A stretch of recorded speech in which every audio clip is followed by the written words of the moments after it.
Ezequiel 36. Tu, ó filho do homem, profetiza aos montes de Israel, e dize: Montes de Israel, ouvi a palavra do Senhor. Assim diz o Senhor Deus, pois que disse o inimigo contra vós: e as alturas antigas são nossas para as possuirmos, tu, portanto, profetiza, e dize: Assim diz o Senhor Deus, porquanto vos assolaram e vos devoraram de todos os lados, para que ficasseis feitos herança do resto das nações, e tendes andado em lábios paroleiros, e chegastes a ser a infâmia do povo, portanto, ouvi, ó montes de Israel, a palavra do Senhor Deus. Assim diz o Senhor Deus aos montes e aos outeiros, às correntes d'água e aos vales, aos desertos assolados e às cidades desamparadas, que se tornaram presa e escárnio para o resto das nações que estão ao redor delas. Portanto, assim diz o Senhor Deus: certamente no fogo do meu zelo falei contra o resto das nações, e contra todo o Edom, que se apropriaram da minha terra, com toda a alegria de seu coração, e com menosprezo da alma, para lançarem fora a rapina. Portanto, profetiza sobre a terra de Israel, e dize aos montes e aos outeiros, às correntes d'água e aos vales: assim diz o Senhor Deus: eis que falei no meu zelo e no meu furor, porque levaste sobre vós o opróbrio das nações. Portanto, assim diz o Senhor Deus: eu levantei a minha mão, jurando: certamente as nações que estão ao redor de vós levarão o seu opróbrio sobre si mesmas. Mas vós, ó montes de Israel, vós produzireis os vossos ramos, e dareis o vosso fruto para o meu povo de Israel, pois já está prestes a vir. Pois eis que eu estou convosco, e eu me voltarei para vós, e sereis lavrados e semeados, e multiplicarei homens sobre vós, a toda a casa de Israel, a toda ela, e as cidades serão habitadas, e os lugares devastados serão edificados. Também sobre vós multiplicarei homens e animais, e eles se multiplicarão, e frutificarão. E farei que sejais habitados como dantes, e vos tratarei melhor do que nos vossos princípios.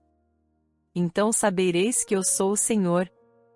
E sobre vós farei andar homens, o meu povo de Israel, eles te possuirão, e tu serás a sua herança, e nunca mais os desfilharás. Assim diz o Senhor Deus: visto como vos dizem, tu devoras os homens, e tens desfilhado a tua nação, por isso tu não devorarás mais os homens, nem desfilharás mais a tua nação, diz o Senhor Deus. Não te permitirei ouvir mais a afronta das nações, e não levarás mais sobre ti o opróbrio dos povos, nem farás tropeçar mais a tua nação, diz o Senhor Deus. Veio a minha palavra do Senhor, dizendo: Filho do homem, quando a casa de Israel habitava na sua terra, então eles a contaminaram com os seus caminhos e com as suas ações. Como a imundícia de uma mulher em sua separação, tal era o seu caminho diante de mim. Derramei, pois, o meu furor sobre eles, por causa do sangue que derramaram sobre a terra, e porque a contaminaram com os seus ídolos, e os espalhei entre as nações, e foram dispersos pelas terras, conforme os seus caminhos, e conforme os seus feitos, eu os julguei. E, chegando às nações para onde foram, profanaram o meu santo nome, pois se dizia deles: são estes o povo do Senhor, e tiveram de sair da sua terra. Mas eu os poupei por amor do meu santo nome, que a casa de Israel profanou entre as nações para onde foi. Dize portanto a casa de Israel: assim diz o Senhor Deus: não é por amor de vós que eu faço isto, ó casa de Israel, mas em atenção ao meu santo nome, que tendes profanado entre as nações para onde fostes, e eu santificarei o meu grande nome, que foi profanado entre as nações, o qual profanastes no meio delas, e as nações saberão que eu sou o Senhor, diz o Senhor Deus, quando eu for santificado aos seus olhos. Pois vos tirarei dentre as nações, e vos congregarei de todos os países, e vos trarei para a vossa terra. Então aspergirei água pura sobre vós, e ficareis purificados, de todas as vossas imundícias, e de todos os vossos ídolos, vos purificarei. Também vos darei um coração novo, e porei dentro de vós um espírito novo, e tirarei da vossa carne o coração de pedra, e vos darei um coração de carne.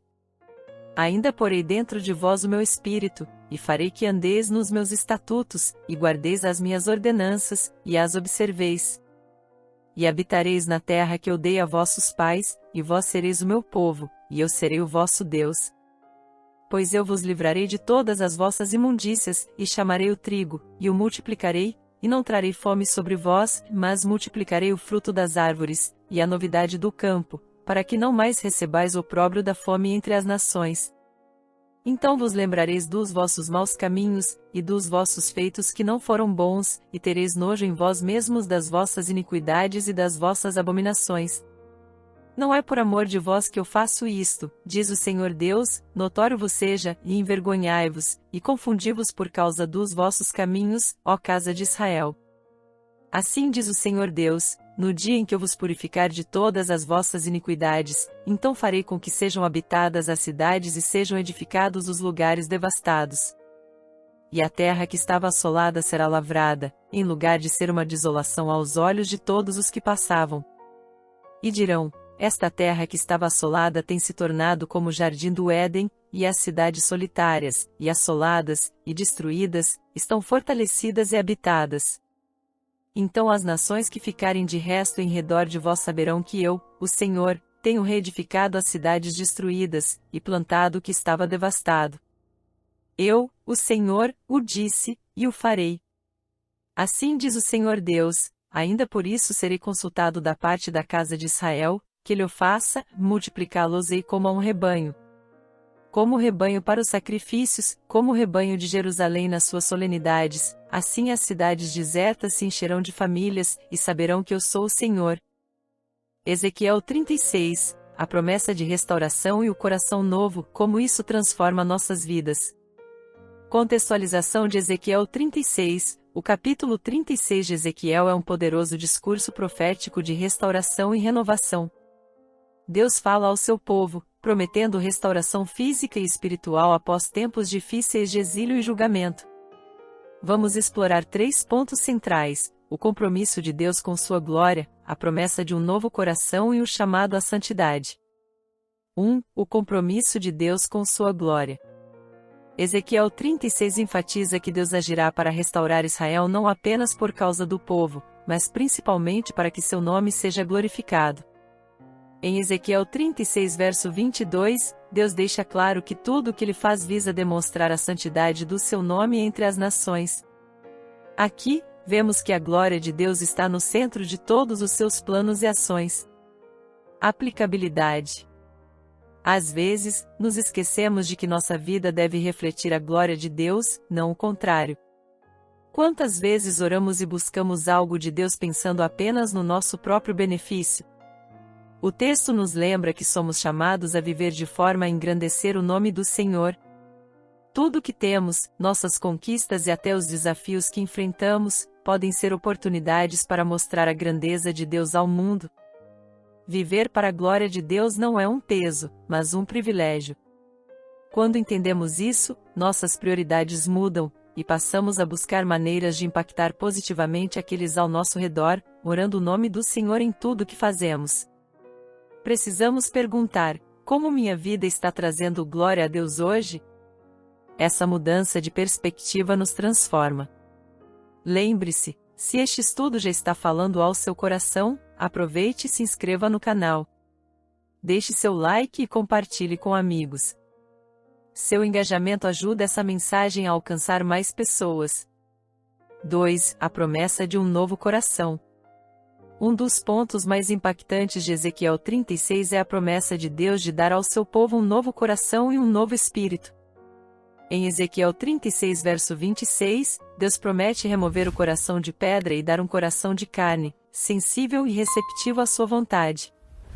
Aplicabilidade. Esse versículo fala profundamente sobre transformação interior. O coração de pedra representa a nossa dureza espiritual, nossa resistência às coisas de Deus. Todos nós, em algum momento, experimentamos essa dureza, seja por mágoas, pecados ou decepções que carregamos. Mas a promessa de um novo coração é um convite à rendição. Deus deseja operar em nós uma renovação completa, substituindo nosso orgulho e resistência por humildade e sensibilidade. Isso implica permitir que o Espírito Santo trabalhe em nossas emoções, atitudes e motivações, moldando-nos segundo a vontade de Deus. Essa transformação não acontece da noite para o dia, mas é um processo contínuo de renovação e entrega. Devemos nos perguntar: estou realmente disposto a permitir que Deus transforme meu coração? É uma reflexão desafiadora, mas necessária, para crescermos em nossa fé e caráter cristão. 3. O chamado à santidade e obediência. Em Ezequiel 36 verso 27, Deus diz que colocará o seu Espírito dentro de nós e nos capacitará a seguir os seus decretos. Isso revela que a santidade e a obediência não são opcionais, mas parte do chamado de todo cristão. Aplicabilidade. Muitas vezes, a santidade parece um padrão impossível, mas o texto nos mostra que Deus nos dá o seu Espírito para tornar isso possível. A santidade não é apenas uma lista de regras, mas um estilo de vida que reflete o caráter de Cristo. Significa buscar a pureza, não apenas nas ações visíveis, mas também nas intenções do coração. O Espírito Santo é o nosso ajudador, guiando-nos e nos dando força para resistir às tentações. Precisamos cultivar essa presença diária, lendo a palavra, orando e mantendo um relacionamento vivo com Deus. A obediência, então, se torna uma resposta natural ao amor que experimentamos. Quando nos rendemos ao Espírito Santo, ele nos capacita a viver de forma que agrada a Deus. Isso é algo que vai além da religião, é sobre transformação e comunhão com o Criador. E se essa mensagem te abençoou, não saia sem deixar um comentário dizendo como Deus tem falado ao seu coração. Compartilhe este vídeo e se inscreva no canal para mais estudos impactantes. Conclusão. Ezequiel 36 nos lembra do amor restaurador de Deus e da transformação que Ele oferece. Ele age por amor ao seu nome, deseja nos dar um coração novo e nos chama a viver em santidade por meio do Espírito Santo. Que possamos permitir que essas verdades moldem nossa vida e que cada ação nossa reflita a glória de Deus. Que você saia deste estudo com o desejo renovado de viver de forma que engrandeça o nome do Senhor.